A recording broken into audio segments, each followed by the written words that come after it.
Holidays-nale, adu namma GT Holidays da. GT Holidays, South India's #1 travel brand. You know you are special when you're with GT Holidays. Trichy மாநகராட்சி திருவெரும்பூர் அருகே பாதாள சாக்கடையில் அடைப்பை சரி செய்ய முயன்றபோது விஷவாயு தாக்கி இறந்து போன 2 ஒப்பந்த தொழிலாளர்களின் குடும்பத்திற்கு தலா 3 லட்சம் நிவாரண நிதி வழங்கப்பட்டது. இதுகுறித்த கூடுதல் விவரங்களை நமது செய்தியாளர் சுரேஷ் வழங்க கேட்கலாம். சுரேஷ், இந்த சம்பவம் தமிழகத்தில் பெரும் அதிர்வலைகளை ஏற்படுத்திய நிலையில் தற்போது உயிரிழந்தவர்களுக்கான நிவாரணம் வழங்கப்பட்டிருக்கிறது. இது குறித்த விவரம் என்ன? திருச்சி மாநகராட்சி முழுவதும் பாதாள சாக்கடை பணிகள் நடைபெற்று வருகிறது.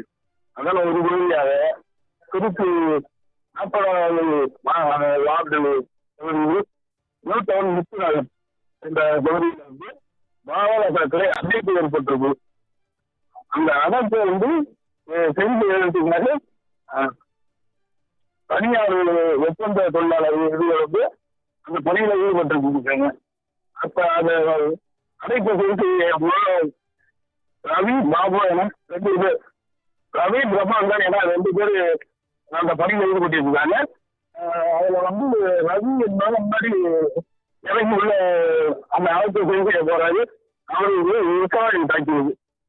ஆனா தொடர்ந்து பிரபாகரனும் அந்த குழியில போய் பார்த்துருக்காரு.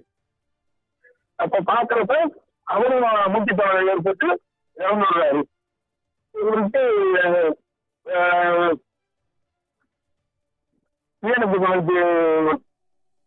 காவல்துறை 2 உடலையும் நேற்று முன்புதான் எடுத்திருக்காங்க.